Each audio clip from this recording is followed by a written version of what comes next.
साथियों नमस्कार से क्या होता है मैं आपको बताता हूँ।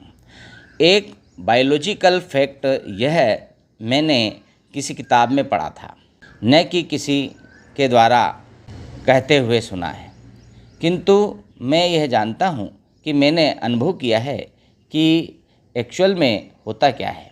साथियों, जब हम दोनों हाथों को आपस में जोड़कर नमस्कार की मुद्रा बनाते हैं तो हमारे शरीर में रासायनिक परिवर्तन की प्रक्रिया प्रारंभ होती है। हमारे हाथों की हथेलियों में संवेदी कोशिकाएं होती हैं जो महत्वपूर्ण कार्य करती है। आपने देखा होगा, सुना होगा कि बहुत से लोग जो देख नहीं पाते हैं वे हाथों द्वारा स्पर्श करके तत्काल उस वस्तु, उस व्यक्ति के बारे में बता देते हैं। बहुत से लोग हाथों के स्पर्श द्वारा लाड़ प्यार करते हैं, सिर पर हाथ रख करके आशीर्वाद देते हैं, गालों को स्पर्श करके प्यार का इजहार करते हैं। माँ अपने छोटे बच्चों को हाथ फेर कर के स्पर्श करके पहचान लेती है, बच्चा भी अपनी माँ को पहचान लेता है। यह एक चिकित्सा पद्धति थेरेपी का काम करता है। जब हम प्रणाम करते हैं या चरण स्पर्श करते हैं तो हम नीचे झुक कर के चरण स्पर्श करते, हमारे रुधिर का बहाव मस्तिष्क की ओर तीव्र गति से होने लगता है, जिससे मस्तिष्क की क्रियाशीलता बढ़ती है और हमें शांति, सुकून प्राप्त होता है। तो साथियों, इसलिए नमस्कार करने से हमें बहुत ही आनंद की अनुभूति होती है।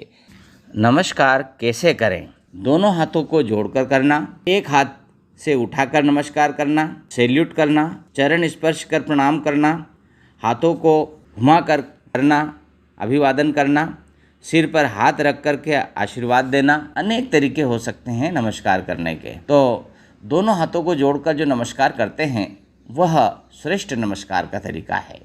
यह नमस्कार करने की सबसे प्राचीन परंपरा है, जिसमें एक व्यक्ति दूसरे व्यक्ति को अपने दोनों हाथों को प्रणाम कर जोड़कर मिलाकर नमस्कार करता है। इसके उत्तर में दूसरा व्यक्ति भी नमस्कार की इसी मुद्रा में नमस्कार करता है, वह भी अपने दोनों हाथों को जोड़कर आपस में मिलाकर नमस्कार करता है। साथ ही दोनों की आँखें आपस में मिलती है। इससे आपस में करुणा का भाव, प्रेम का भाव, सम्मान का भाव, विनम्रता का भाव, मित्रता का भाव, खुशी तथा प्रसन्नता का भाव भरा होता है। कहा गया है, 4 मिले 64 खिले, 20 रहे कर जोड़, प्रेमी सज्जन 2 मिले, खिल गए 7 करोड़। इस प्रकार 2 सज्जन प्रेमी के मिलने पर आनंद ही आनंद होता है। साथियों, इसमें भी जिस व्यक्ति ने सबसे पहले अभिवादन किया, नमस्कार किया, उसे आशीर्वाद मिलता है, उसको उसका लाभ सबसे पहले मिलता है। और थोड़ा झुक कर के करता है तो और सोने पे सुहागा हो जाता है।